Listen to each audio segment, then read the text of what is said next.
Welcome to the Dork Forest. Jackie and her pals will never bore us. Shameless confessions about our obsession will make us laugh and smile. So let's explore the Dork Forest and dork out for a while. Hi, this is Jackie Cation. Welcome to the Dork Forest. You know the websites, JackieCation.com, DorkForest.com, TheDorkForest.com. You know the credits, maybe. Mike Rickberg composed and sang that intro song with his girlfriend, Sarah Cohen. And Patrick Brady's going to fix this audio, bless him. And Vilmos works on my website. And Vilmos, you should check the links on that because he is available to do your website, it turns out. He's hanging up a shingle. He's doing it. So go check him out. It is a great month. The sponsor this month? Haha. Is my sister. My sister, Darla Cation, who pronounces her name in a way that many people want to pronounce my name, which is with Cashian or Kashian, or she ethnics it up. I don't know why. Our dad always said Cation. But much like Stephen Colbert, she gets to do whatever she wants. So, it's a great episode. Feel free to know about the things in my life, which of course are This Will Make an Excellent Horcrux, DVD and CD, available April 1st, available right now for $5 download on allthingsrecords.com through the allthingscomedy.com podcast network, of which I am part of, and I love those guys. You should go over there and check them out. And on JackieCation.com, there's t-shirts and CDs and all kinds of stuff. I'm going to be everywhere. I'm going all over the place. Hong Kong, Austin, Texas, Chicago this summer, very glamorous, or this fall, or something like that. Anyway, go to JackieCation.com for full details of absolutely everything else. Let's get into it. At RBC Wealth Management, social responsibility starts at the top. As a part of the Royal Bank of Canada, RBC has been recognized among the world's financial, social, and environmental corporate leaders. Our sense of responsibility extends to our reputation for putting clients' interests first. My personal commitment is to help you achieve your financial goals by also considering sustainable and responsible investing strategies. To learn more, visit www.darlacashin.com. RBC Wealth Management, a division of RBC Capital Markets, LLC. Member NYSE, FINRA, SIPC. Yeah, that's me. Starting it. Clap. Green Gravel Comedy Festival, Toledo, Iowa. Huh? That's where it gets tricky. Because I'm sure the people who live here are constantly thinking they're in Ohio and having to explain. I'm from a weird little town called South Milwaukee, which is not on the south side of Milwaukee. It's its own town with its own water treatment system, and I have to say that every time. So the people of Toledo, Iowa are constantly, I'm sure, having to say, no, in Iowa. It's in Iowa. It's about an hour from... It's in Iowa. So, like that. My name's Jackie Cation. We are here at the Green Gravel Comedy Festival, the first ever Green Gravel Comedy Festival. We did some shows last night, and now we're going to do a live Dork Forest. It's nice. Proving again that I can get 30 people in a room in any city in the world. That's right. Let's find out how many come to Hong Kong next week. Okay. My guest, recurring Dork Forest guest, but now one-on-one, we're going to get to really do it. Kelly Anneken, welcome back to the program. Thank you very much. I am thrilled to be here. Should this be on? Yeah, that's on. Am I being heard? Okay. Fantastic. I'll get off the mic a little bit because this mic is actually nicer. Somebody told me they stole it from some comedy club. Well this done. Is first season of a comedy festival. There's going to be stolen mics. That's what so. Kelly Anneken, it's at the Fatling. That is correct. Own it. I very much own it. If I know. you want to know the origin story of At the Fatling On Twitter. You should listen to my previous episode. Right. Synergy, marketing. Nice. Where I kind of explain why that is my Twitter handle. Okay. Why have I forgotten?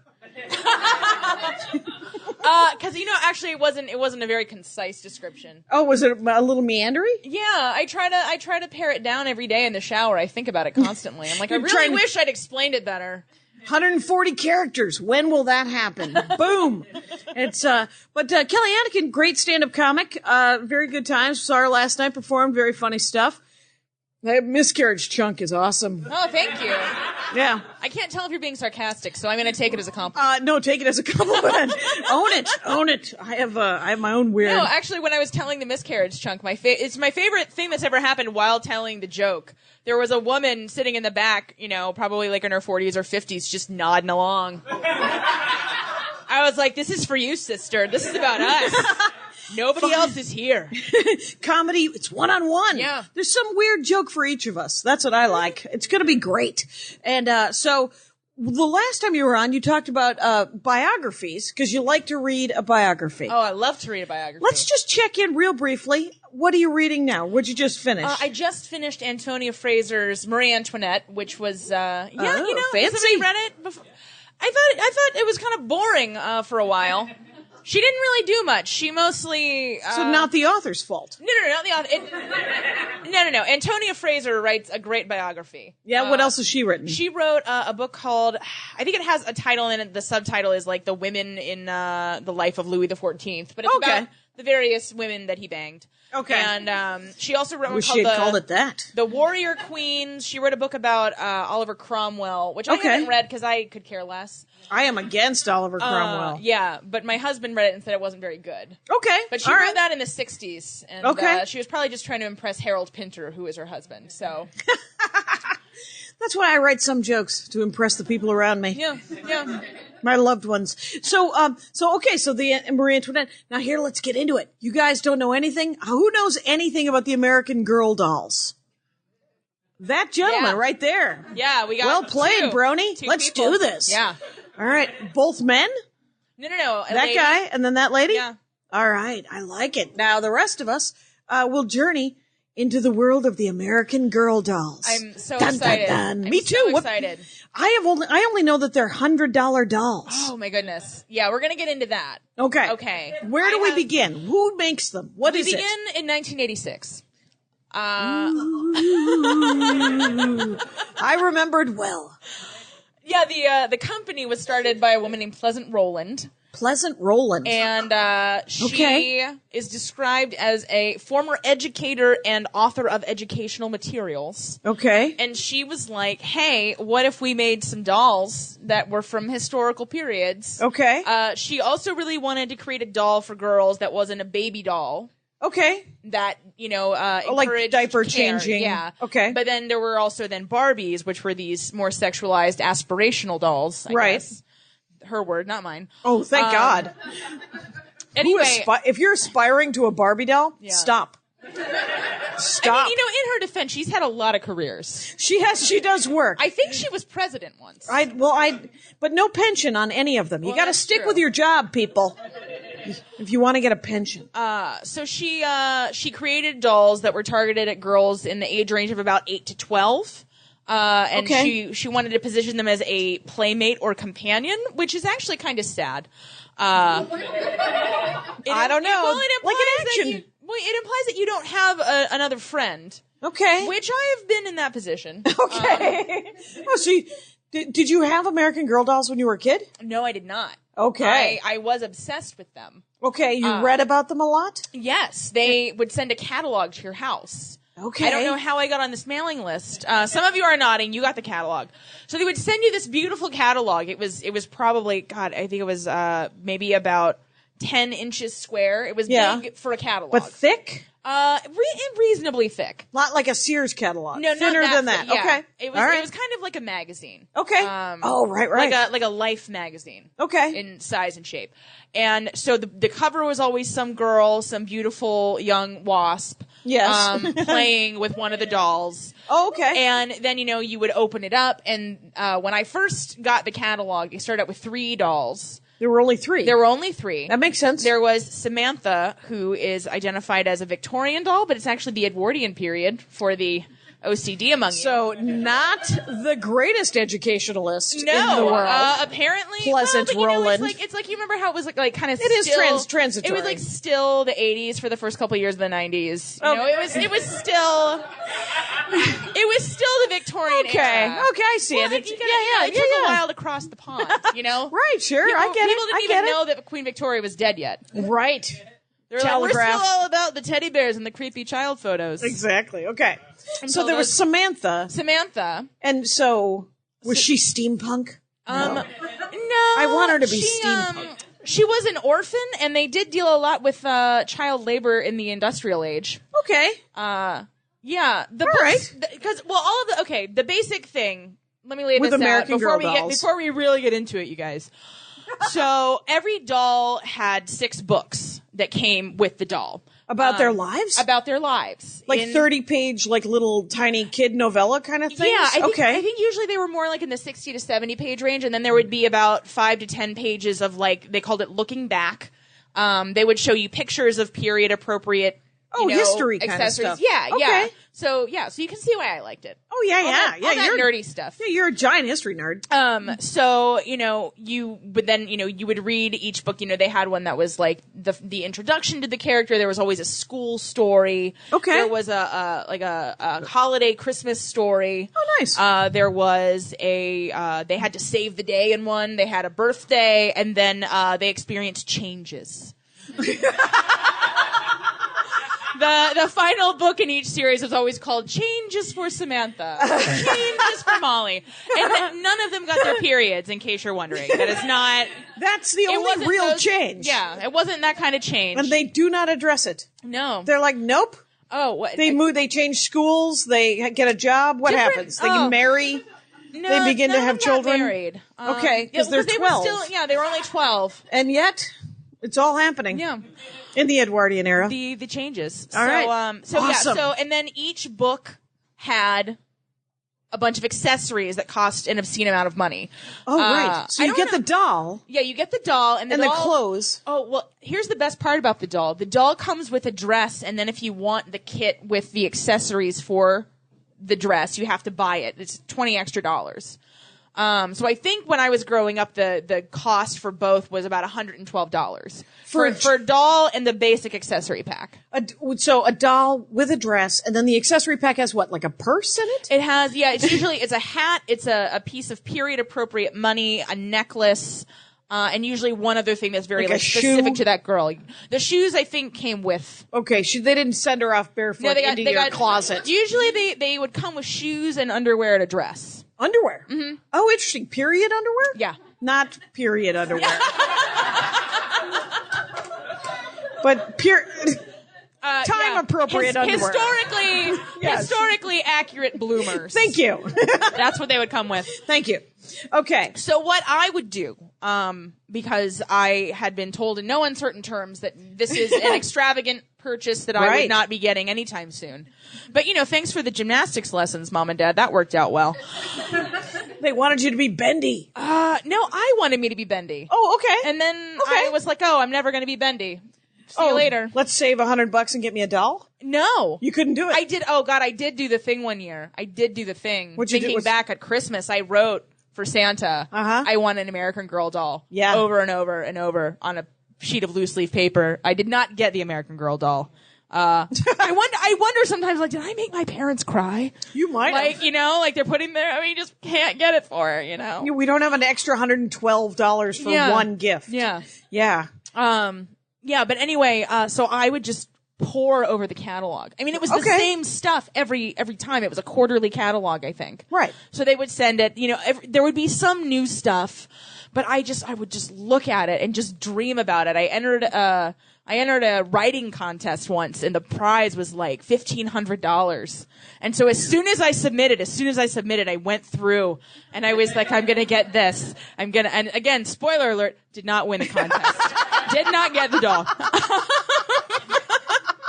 So you're 8 or 9 at this point, I mean, or I was 10? I was in the right. This was an age appropriate obsession. Okay. So there's Samantha. There's Samantha. What's the next one? The next one was Kirsten. Kirsten? Kirsten. With a Y or? With an I. Okay. She was Norwegian. I think Norwegian? Some kind of Scandinavian. That you might know. Was it Swedish?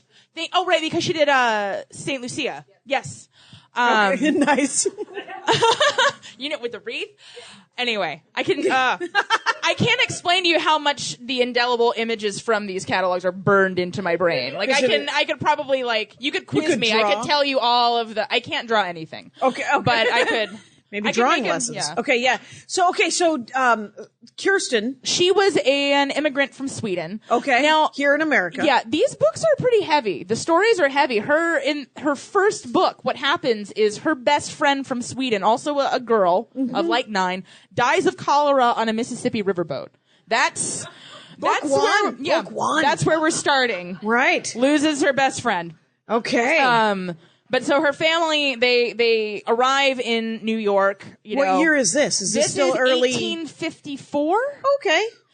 I don't know why I'm remembering these out of order. I can't explain it. No worries. 1854. So she and her family come to New York. They go by train to the Mississippi River, and then they go to, do you remember where she lived?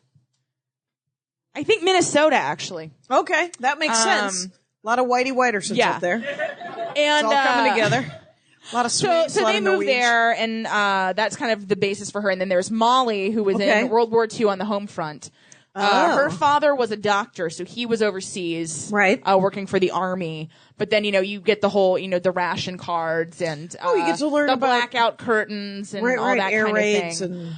And hers is actually lighter, which is weird to say. Right. Despite the fact that her father is fighting in a war, but I mean, she has a better life than almost any of them. Right. They do have a newer one that's set in 1970s San Francisco, and I imagine she does a lot of frivolous stuff. Right. But, right. But those were the first 3. Those were the first 3. And then my favorite, my girl, that was my absolute favorite, was Felicity. Felicity. Yeah. Sweet. Looked like Carrie Russell. Thank you, one person who watched the WB in the late 90s. So she was the Revolutionary War era. Oh. And that's one of my particular jams. Okay. I'm a big Revolutionary history fan. You wanted there to be a cloth bonnet in your past or future? I did. All right. Colonial girl outfit? Oh, absolutely. Oh, my God. You could dress like the doll as well. They sold a life-size outfit? Yeah, we haven't even gotten into the marketing and how brilliantly they marketed. And one of the last episodes was about Warhammer 40K, and which is a miniature army fighting thing, and you have to buy all of their crap, and you can't even fight. You can't even play the game unless you have their extra crap that you didn't get, and then you have to buy even more crap. It's like it's a scam. This is that. This is a similar scam. Comparable scam? Very comparable scam. But there's no competitions with the American There's Girl stuff. Well, you're like, my girl's the best. Until you get into the world of the adult collector, which we'll get to in a second. Okay. That is a whole terrifying subset of humanity that I didn't know existed until I was brushing up for this. Because did you ever get one? I did. Did you get a Felicity? I did get a Felicity. All right. I got it for my 16th birthday. Oh, wow. Right? It's kind of like that ship kind of sailed. But actually, it was very sweet because all of my friends knew that I had wanted one as a kid. And so they went in with my parents and they got it for me. That is adorable. And gave it to me at a surprise Sweet 16 party. Okay, so, that's awesome. No, and I still have it. It's like new in the box. Why? Well, because I was 16, I wasn't really playing with dolls. I was trying to figure out. Break it out. Yeah. Break it out now. Now's the time. Well, it has appreciated in value, actually. Oh, has it? They retired Felicity. Oh. So now it's worth somewhere in the Maybe neighborhood she was killed in the War of 1812. Well, actually, they now have a War of 1812 doll, so God only knows. Maybe it's her daughter. Did she name her Good Times? Who names a kid Felicity? People in 1765. Right. Which is when she was born, in case anybody was wondering. Wow. So she was 10 in 1775. Yeah. Okay, what are her 6 books? Did you get the books? I read all the books. The books you could get from the library. Okay, that's nice. The library is a it's treasure. A resource. It is. It's a resource, you guys. Is there a library here in Toledo? All right, that's great. How is it? Is it pretty good? How long did you have to wait for the Harry Potter books? Like, that's how I judge libraries. Like, how How long was the Harry Potter wait The list? next Hunger Games, the last one, hasn't come yet. Yeah. And okay, so So Felicity's journey. books. Yeah, what were hers? Well, and I'm sorry, they don't have great summaries online. I've got a lot of criticisms of the American Girl wiki. Not very thorough. Okay. But basically, her best friend is a loyalist. Okay. And she and her family are patriots. So there's a lot of conflict Sure. about the king and Right. the American Revolution. right, because her best friend wants us to remain with England. Yeah. I imagine. But they're pretty cool with each other. I Okay. think eventually that girl and her family leave because they don't want to be murdered. Much like the probably. Tea Party people have to flee now. Exactly. Yeah, but it's in colonial Williamsburg. Oh, okay. Okay. Good. Which was actually the inspiration for the series of dolls, which is weird that she was like the fourth one that they actually did. Yeah, that is weird. It is very Pleasant So is Rowland is a Pleasant- strange lady. Is she still with us? She is still with us. She sold American Girl, or Pleasant Company as it used to be called, because she is a narcissist. Right. Who isn't? She sold it to Mattel for $700 million. What will she do now for money? Now that she's living check to what check. she's doing with her money is buying the town of Aurora, New York, Oh, really? and converting it into like ye old Aurora, New York. By demolishing the actual buildings on the historical registry. Uh-oh. Like the locals hate her. They absolutely hate her because she's basically come in with all this money and was like, I'm going to build a fake ye old inn inside of this actual ye old inn. Right, why would you And- knock down the thing that was Right? there during the time So- that you're loving? So she's not super. I mean, but again, just rich. Rich, I can't, rich, so can you even rich. imagine having? I can't imagine having a $1 million. I can't imagine having $1,000 idea. I mean, Welcome to the world of stand-up comedy. exactly. No, I'm like, oh God. I have $357 in my savings account in case I want to take everyone to lunch. It's my retirement plan. Maybe what I should do, I should just find Pleasant Rowland and be like, hello, Pleasant Rowland. I'm a stand-up comedian. And I have a proposition for you. I'm going to do stand-up comedy as historical. Oh, wearing a colonial outfit. Yeah, wearing a colonial outfit, Oh you my, know? she might care. Yeah. She might care. You'd be like, hear ye, or whatever. Zach Galifianakis used to do a thing. You ever see that? Yeah. Where he dressed in colonial times and he was like, I just came here from Boston and it took 3 months. Yeah. And it was like that. No, I'd be like, oh, some patriots are like this, but Crispus Attucks is dead. Like, Wow, welcome. Thank you. Who's Thank you. Crispus Attucks? Oh, Crispus Attucks Thank was you. one of the first casualties in the Revolutionary War. He was Okay. killed in the Boston Massacre in Okay. 1770. Excellent. And he was a black man. He was a free black man. Oh, that's his name. Yeah, Yeah. that guy. He was the black guy. He was the black guy. the first black guy Of the Revolutionary Yes, War. and he was the first guy killed in the Revolutionary War. Yeah, and it happened to be a black John Adams defended his killers in court. man. Oh, irony. Well, he was doing Not it, even irony. He was doing it in typical I think- John Adams fashion to prove a point. I really like that you're all laughing at my deep cut. Safest space in the world, the Dork Forest. You dork out, John it's Adams. Fantastic. Okay, so we're at $4, Felicity. Felicity. So did you get the accessories? Did you No, end up getting I any of the think- stuff? I can't remember if I got the accessory pack. I think they might have just gotten me the doll. Sure, because that's $85. yeah. That's good. But it has, as I was saying, it's appreciated to about $500. Good Lord. So really, if my parents had been smart, they would have just bought all those all dolls. of them and then 'cause- not let you touch them. Yeah, exactly. Yeah. But So Edwardian, remind me, Edwardian. well, 1910s? it's like Teddy Roosevelt. Teddy Roosevelt. Okay, all I right. think they lived in New York. Actually, I can't remember. Okay, Yeah. so 1850s, 1910-ish, World War II, and Revolutionary War. Yes. What else is happening? How many are there now? Now I think there's something in the neighborhood of 10 or 12. Okay, so they're not saturating. No, well, because what they also did, so I love the historical dolls, but then they introduced, shortly before I kind of aged out of even obsessing over the catalog, because I discovered boys or something, and they introduced the Just Like You dolls. And you could design a doll that looked like you. Oh, Yeah. all right. 'Cause again, creepy. Right. You don't have a real friend to make a tiny version of yourself. Right. That you can walk around I don't with. see how that's different from a baby doll, frankly, but And no, me neither. I don't understand how that's different from creating your own Levi's. yeah. You know how you can order your own Levi's? Yeah. You can make them? Anyway, but... Anyway, so they started doing that, and I think that was what interested Mattel more so than the okay. wholesome historical education So that there's was only happening. 10 that are historical. Yeah. And then there's this whole side business that American girl dolls have. And now that Mattel has bought them, they've got a limited edition doll that comes out every year with her own books. Okay. And then they retired after a year, and you can't get any more ever. Okay. Ever. Oh, which is unless you work the eBay. Oh, right. And they do. They work the eBay. Okay. The collectors. They're ravenous. Right. So, and it's been around since 86. 86. When did Mattel buy it? Mattel bought it, I think, in 1998. Okay, so for at least 15 years or whatever, there's been a new doll that you can only get for 1 year. Yeah. Okay. And they've retired. Actually, all of the dolls that I've just described have been retired. Okay, so those are gone. They're relaunching Samantha in 2014. And this is, though, because a lot of people complain about Mattel having bought Taking it them. over? Yeah. Okay.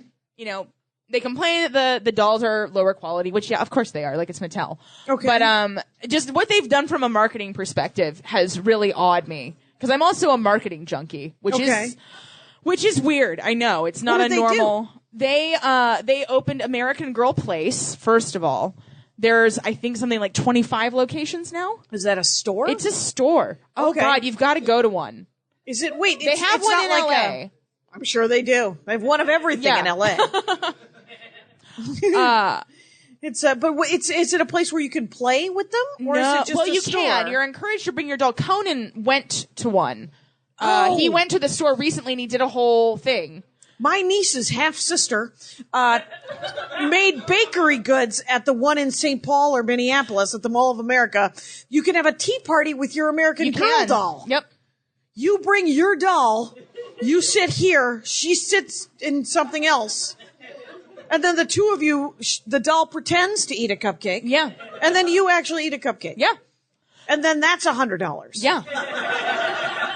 Wow. And that's why I'm so amazed with what they've done, because you go in. I mean, it's unbelievable. It's the new catalog experience for me, honestly, because anytime I'm in a city with an American Girl place, I go. Okay. I go and I look at all of these privileged children who are already worth more than I will ever be worth. And I mean, just their parents are loaded down because, I mean, they have, not only do they have the accessories that go with all of the books you can buy, like the bedroom set. Okay. And like the carriage and, you know. Right, there's vehicles and you know, all the trunk and the wardrobe. I mean, just, there's so many different things you can buy. Okay, the woman who does my taxes has 2 daughters. And, there are things I do know about the American Girl dolls, and they're rising to the surface. Yeah, you just repressed them. I think so, because here's what I would be like, it's the kid's name is Mairead, and I can never remember her older daughter's name is Mairead, and I was like, did she name her kid Muad'Dib? And, which is a Dune joke, and, but the thing is, spice. So, but the thing is, but Mairead, when Mairead's birthday, would come around, I'd be like, oh, well, does Mairead want, I should get her a trinket. And she's like, if you want to get her anything, just get her a $10 gift certificate to the American Girl store, because if everyone gets her one, we can get her one doll. Yeah. And so everybody would get it for her. And so she had like $500 at one point for Christmas. And, Patricia, my accountant, was like, I cannot give you all of this money. You will never understand that I don't have $500 every year for you to spend at this crazy ass store. So, you were like, one doll. And that's it. And she let her do a doll and an accessory. It was $200. And they were driving. They did spend the whole thing. The 2 kids spent something like $700 that they had gotten between them for a whole year of birthdays and whatever that she had saved up. And they were driving back from the store, and the kids were insane. They were acting up, or they were total brats. And Patricia said, and we're going to Goodwill. And she took the kids to Goodwill, and she said, pick one of each of these items to give to a child who doesn't have anything. And she made them give up fell in love with your accountant. That's amazing. Oh yeah, yeah. Is she single? Like, what's going on? No, she is married, and they are a lovely couple. Okay, and good. they I live don't in want to Los mess that Angeles. up. She's just fantastic. It's an amazing Los Angeles experience because people are like, you can't raise your kids in LA. People are asshats, and you're like, yeah, you can. You just have to be real. You have to be alive and present for your children. And so she made them give each like one. Yeah, it was completely insane. And I was like, yeah, but they were out of context, right? Like the carriage had to be given up and no doll. And she's like, oh, that won't matter to the kid that gets it. It really won't. Yeah. No, I really, like, if I had gotten, Felicity's, like, sampler, right. I would have just cherished it, Yeah. I would have talked to it, and the sampler would have been my friend. Right. When I had no friends. Okay, so that now there's not. What do you know offhand? What the other $5 are? I know what most of them are. So the next one after Felicity was Addie, and Addie was actually one of my favorites. She was the Civil War doll. Ooh. So she was actually African American. So she was the first African American doll. But she and her mother escaped to their freedom. Ooh, Harriet Tubman, Underground Railroad? Yeah, exactly. Oh, cool. Although they did it alone. They didn't have a guide. Oh, there you go. Yeah. This was one of the more traumatic ones because her father and brother were sold off the plantation a week before the escape attempt. But then so she and her mother had to leave her baby sister behind.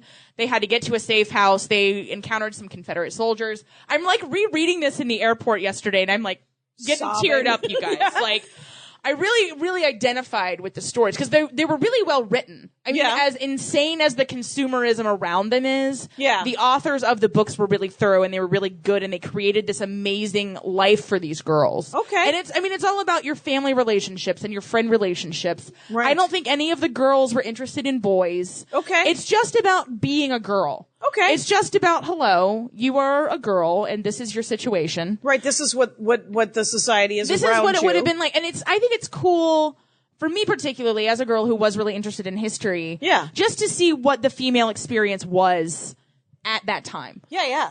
Cause you see them, they all chafe against the restrictions of their gender in their time period, which in some cases I feel like it's a little bit too, I'm like, surely there was like somebody walking the party line who was like, no, I'm really into this sampler. Right. I really just want to practice my handwriting and my spinet and my dancing. I'm going to get the best husband. We're going to have so many kids. It's going to be great. But right, they don't have any of those. They only have like the feminist little baby feminists. They're like, why can't I wear pants? Okay. That was a subplot in many of them. I think you are dead on with that because there always are somebody who's just like, no, I just want to be a cheerleader. Yeah. And blow guys in the bus. Yeah. Yeah. Oh, Jackie, if that had been available to me in high school, I would not be sitting here on the Dork Forest right now, probably. You would be the proud CEO of Facebook. Not that woman was that woman. I have no idea what that woman's life was like in high school. You know what? I read her book and it was very dull. Was it? Oh, God, her book is terrible. This is a side note about Sheryl Sandberg's Lean In. There you go. And Tracy Ashley, previous guest of the Dork Forest, whose dorkdom was The Sims. So go back in time, check that out. But Tracy Ashley went to high school with Lean In Lady, and she was student council president, and Lean In Lady, treasurer. Whoa. Yeah, she was, and she was like, why didn't I keep in touch? And I said, because you're a comic. Yeah. What were you going to do? Work at Facebook? And she's like, oh, good point. Because Tracy Ashley used to have a giant corporate job and she was really, really good at it. And then she was like, I want to go tell dick jokes to college kids. You know what, though? Here's and what it I all think. came true. Tracy Ashley, I like your album, by the way, Tracy, if you're listening. I hope so. Yeah, she's great. No, but I bet you could totally work that connection. Be like, Cheryl, remember me? Remember I was the president and you were the treasurer and I read your book and you're right. I got to lean back into that workforce. What do you got, sister? Put your money where your mouth is. Right. Do you have a corporate that I could do? Because she does 2 corporates. And she's like, the Facebook corporate probably pays pretty sweet. Anyway, how did we start talking about Cheryl? Girls who are towing the party line. Yeah. They're often the antagonists. Okay. Or if you're Little House on the Prairie books, there's always like a Nellie Olson type kid in there with the bouncy hair and the dolls and the meanness. Oh, right. They're always mean. Yeah.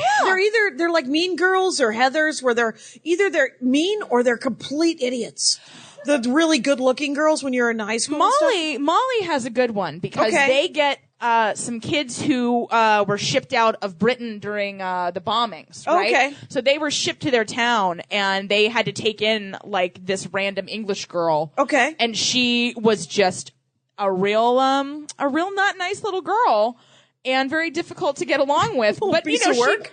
she'd also been traumatized, Right. And, Turns out she had lived through the Blitz. yeah, she had lived through the Blitz. Well, she did live through it, but that's survivor's guilt. Sure. Is terrible. Sure. No, and like they would put them in these really difficult scenarios. I mean, and they didn't shy away from it because kids love dark things. Yeah. I mean, I loved it. Like all of my Right. favorite novels, historical novels as a kid were about Holocaust or Civil War.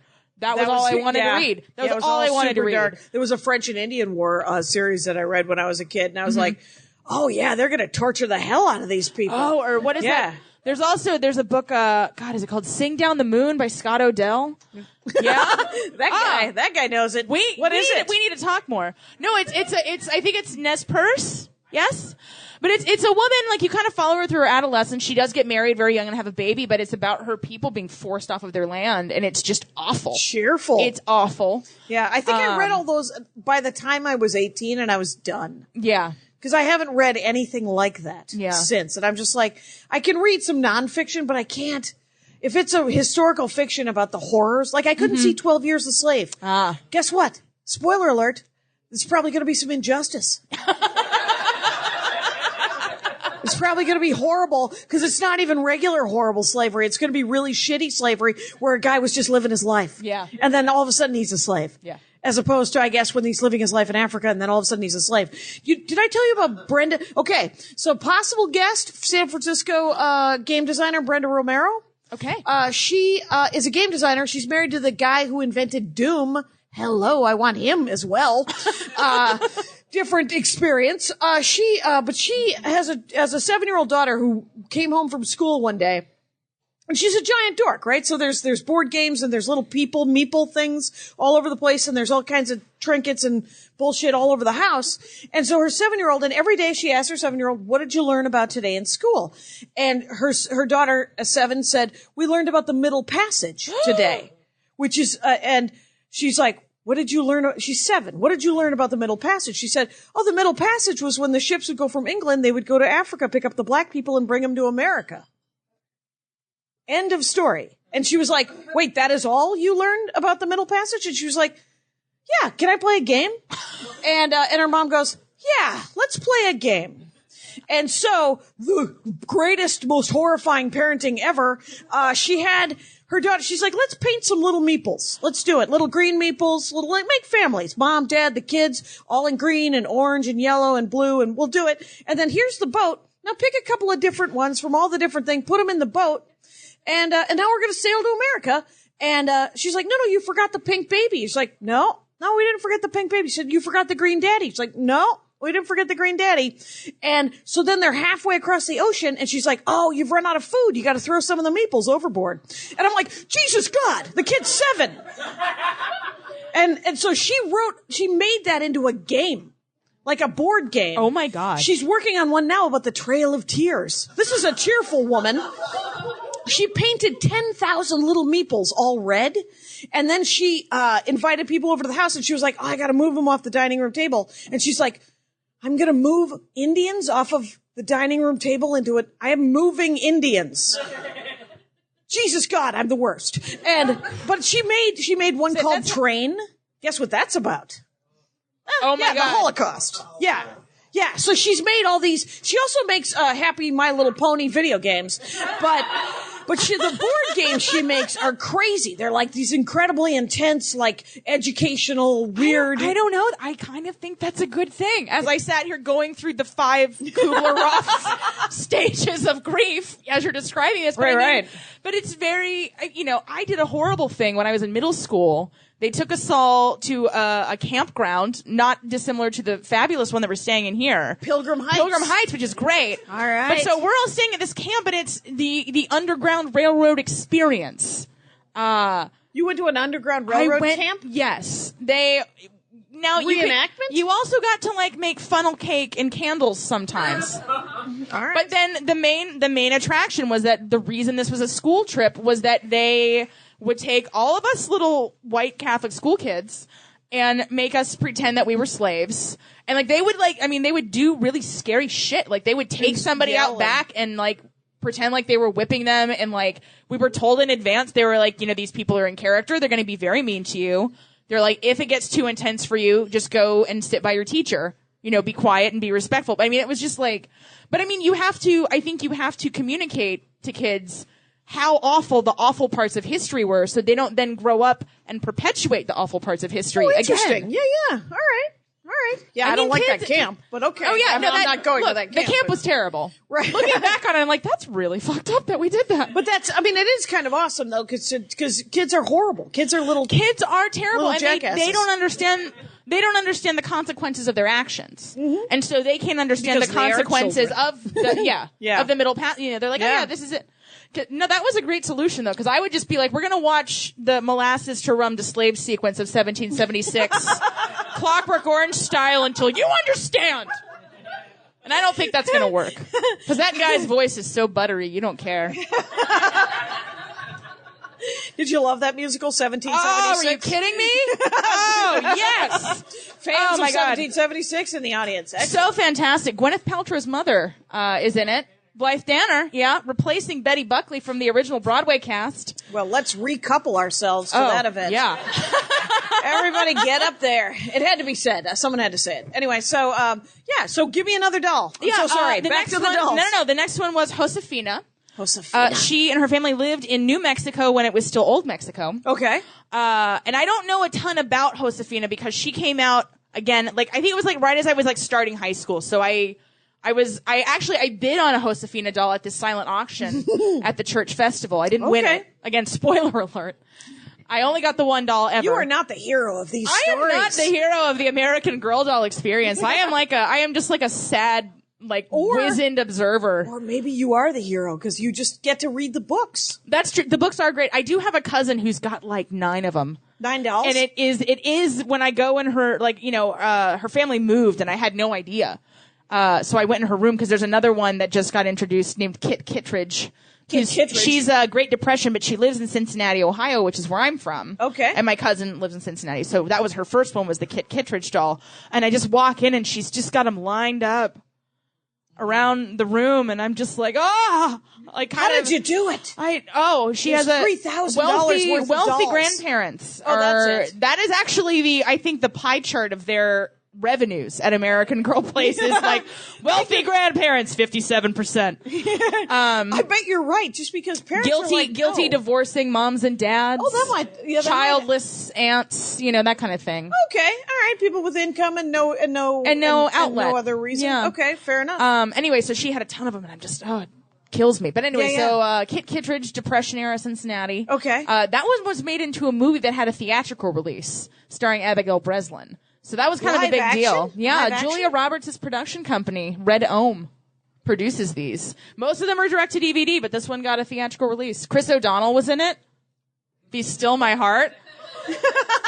So then there's Kit Kittredge. There's 2. They tried a new thing. There's 2 dolls for New Orleans. Twins? No, one of them is, she's also African American, but her family is French. They emigrated from France. Sure, so she's super wealthy. Yes. Her name, I think, is Cecile, and then there's Marie Grace. Okay. And they're like a will they, won't they friendship. Okay. It's like and one how of do they them work out? One of them's super rich, and so she's the Nellie Olson, and she's like, doll, please. And but then the other one's dad was a doctor, and she saved someone from swamp fever or something. Whatever you get in New Orleans. Right, some Cajun disease. Yeah. Right. And but they, instead of having 6 books each, they alternated. They each had 3 books. Okay. That are companions. Okay. And then there's Carolina. Okay. She's the 1812 girl, and her dad gets kidnapped in the War of 1812 dun, dun, by dun. Dolly Madison. I don't know. Again, these are the ones that I haven't read. I'm right. I'm going through all this. I'm like, man, I should have a daughter so I have like a legit reason to like get into this again. No, because that's what's going to be sad though. I'm going to be the mom that's like giving her like the one from Cincinnati that's like, it's like your heritage. And she's like, shut up, mom. I want to play with my laser cars. Right. You know, and I'll just. I like that your heritage is Cincinnati. Look, it's not much, but it's what I got.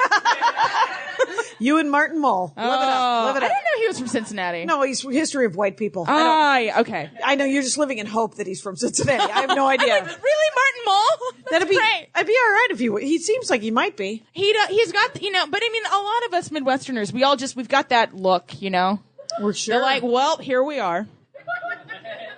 Somebody said to me the other day, I said, that I was going to go to the diner, and the woman I was talking to at the garden shop up over by the Super 8, she said, well, they'll recognize you because everybody knows everybody in this town, and they'll be like, you're not from here, are you?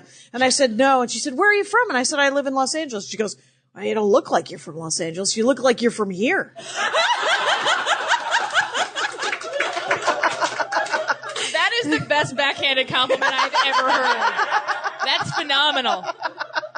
It's like, all right, I'm almost from here. It's sort of, it's like that. Anyway. And then I think the last one. Oh no, there's one more. There's a Native American girl named Kaya, and her long name means she who arranges rocks. And I'm like, you couldn't come up with a better meaning of a name like that? I don't know if that was like, is it architecture or is it just like chucking stones? Right. What kind of rocks? I don't know. That is all the Native American women that I know, angry. Yeah. They would like us to leave. Yeah. They still want us to leave. Yeah.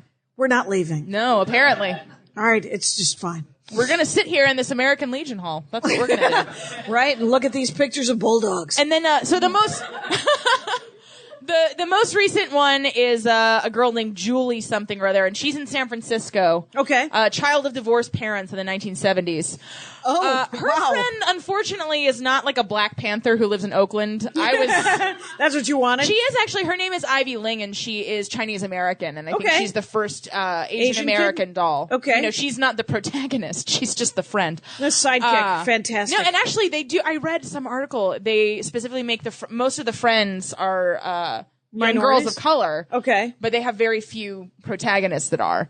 So I'm like, okay, well, you know, you're note to self 15% of the way there, American Girl. Right, you might want to flip flop that. Yeah, a little bit. I'm like, you could expand. You know, you could be, maybe maybe Indian it just girl gets super and Japanese sadder. girl. Yeah, maybe if the protagonist is like, oh, here's what happened: That's Japanese true. internment. Ooh. And where's that Yeah. kid? So I've never been to Arkansas. Why are we going there? Well,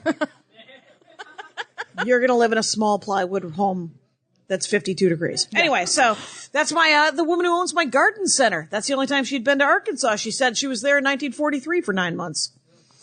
And then she came back and had to rebuy her garden center because they had sold it out from underneath her. Yep. But then it worked out, and there's no girl. She has daughters. They're very nice people.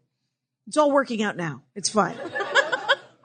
They're very nice. It's all fine. That would be a great new game for your friend to make. She could call it Intern. Right. And we could get Sheryl Sandberg money behind it. Right, because everyone would think that it was some sort of iPhone thing. Yeah. That's not the right reference. Okay, so what's your favorite things? What are your favorite marketing things about? Oh God! Like, what are some crazy marketing things about it? Because we're going on an hour. Yeah, it's nice. we can wrap. I just love the marketing, the brand expansion. I love. How so? They changed the logo. They made it more accessible. They have a whole star motif. Oh, very nice. Little sparkle. I love stars. I'm just maybe it's just me. Maybe I'm like, great job, guys. This is really speaking to me. They have a whole thing that's like called I can't remember the name of it. It's like Starshine University, but they have a whole virtual reality for your doll that you can access. Oh, website. Mm-hmm. Okay. Well, and then what they've done with these girls of today, because now, just think about how much junk we all have in our lives. Now they can sell miniature versions of the things that these girls' parents are already buying them for their dolls. They've got beds and they've got bicycles and they've got, they've like got the dollhouse stuff kind of Oh stuff, right? yeah. I mean, it is. It's glorified dollhouse stuff, and that's what I Right. love about the American Girl place is that you go instead of just seeing I mean, they've got the whole thing laid out for you. They've got a house to scale that you can stick a doll the in. whole collection is just laid out behind glass cases. I mean, it's just. How do they breathe in there? Does anyone The wonder? dolls? Yes. I don't know how to tell you this. The dolls are not living. Okay. And, so are there Yet. boys who are into them? You know what? I've not seen boys be Like into a brony them. kind of thing. I feel like there must be Boys that are into My Little Pony? But also, I think what makes My Little Pony accessible to boys, because my husband is kind of a brony. He's kind of a lukewarm brony. But that's Dork a whole Forest. that's a whole second Dork that's Forest. a nice- Maybe yeah, he should talk you about should that. Definitely get on here. But My Little Pony has boy characters. Okay. There's like 2 boy characters. One of whom is a dragon DJ, who I understand is very popular. Are there no boys in any of the books? There are boy characters. There Yeah. are brothers and kind of friends, And but they're fathers really and- not. They're not front and center. And it's called American Girl. Right. And boys will sometimes do girl things, but not if girl is in the name of them. Okay. I worked with kids for years. I taught theater camp. Yeah. And boys are very rigid in their gender identity. Girls, not all girls. Once I had an all-girl theater class, and I Right. told them, I did my whole, in Shakespeare's time, girls couldn't be actors. Was that fair? And they're like, no. And I was like, so we're gonna have you guys play all the boy parts. And just one girl just started weeping. She's like, I don't want to be a boy.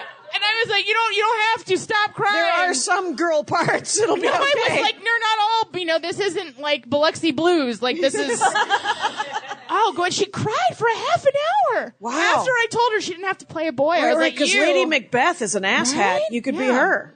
Oh, anyway. Anyway. But little boys, if you tell them they have to play a girl part, they're like, I'm not going to do it. I'm not gonna. You can't make me. All right. No. All right. Sports. Not all of them are into sports, but they're very, for boys are so much There's meaner. a lot more. Well, there's a lot of pressure. Boys are very mean to other boys who don't gender conform. Okay. More so, I think, than little girls are, because girls are allowed to wear pants, boys are not allowed to wear dresses. Right. Yeah, but But so more I and mean, more. I'm gonna Google it. I mean, like boys who like American Girl dolls. Although Yeah. I feel like that might take me into some dark, There might be terrifying parts of the internet. There might be some fan fiction that you Yeah. don't want to read. No, and then I just want to say I would encourage you. There's not time to talk about it, but just search American Girl fandom. Do it because it's And then hit images. don't do that. But no, there's all these adult women who are really into it, and they have mad beef on their message boards. One lady got banned because she told a story about a tampon. Uh-oh. I'm not sure. It's very Again, the changes do not regard and the that was the thing, physical because changes. There's actually an alternative to Girl Scouts called Pioneer Girls that's based on the American Girl dolls, and they're very like Tea Party. Oh, okay. hyper conservative. Don't tell anyone about anything that's going to happen Fight to them Club. later. Let's do it. All right. But they get really mad at you if you link from the message boards. Like, you're not allowed to link to like a live journal. You're not allowed to link to anything like a Google result because weird. their children might learn something. Oh, And I'm like, I'm kind of at that point. I'm like, why are your kids even on the computer? Like, just give them an abacus and be done with it. Yeah, but I mean, just they've got all these terms, and this girl who got kicked out. She apparently invented the hair care method that collectors use. It's the hair care method for the dolls? for the dolls. Because the hair will deteriorate. What's the hair made out of? It's The not hair human. is actually made out of the same synthetic that weaves are made out of. Okay. And then she is African American, so she used to use braid spray on her hair. Okay. And so she put on that, hey, go to an ethnic hair care store and buy this braid spray. Right. But they kicked her out, and they won't acknowledge that she came up with it. No. Oh. Yeah. Another injustice. She's also a big contributor on the wiki page. Okay. So no, I mean, it was just putting it all together. It was There's a lot of drama. There's a lot of drama. That's interesting. Around these That's dolls, interesting. Now, Kelly Anneken, where can people find you on the internet? You can find me on the internet at KellyAnneken.com. Catchy. Yeah. How do they, it's very succinct intuitive. to the point. It's nice. But you can find all my, performance dates, my podcast, Up Yours Downstairs, which is about Downton Abbey. You can find that. Really? Oh, yeah. Why don't I know that? I Kelly definitely Anneken told has a you. podcast called Up I definitely There told you, yeah. Downstairs? Up Yours Downstairs. Up Yours Downstairs. It's a very lower class, sympathetic, snarky recap of Downton Abbey. Oh, that's awesome. No, we were the first Downton Abbey podcast. Not to, You're being banned now. Okay. Okay. So.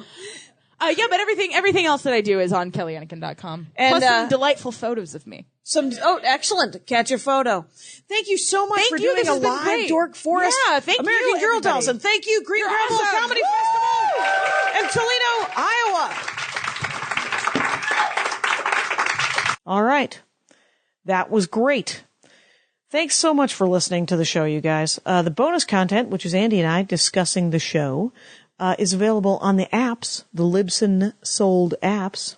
For some reason, Libsyn is also just posting it for free, so you don't have to buy the app. You can just go to tdf.libsyn.com if you're just downloading it to your iTunes and putting it on some other app to listen to all of the different podcasts that you listen to.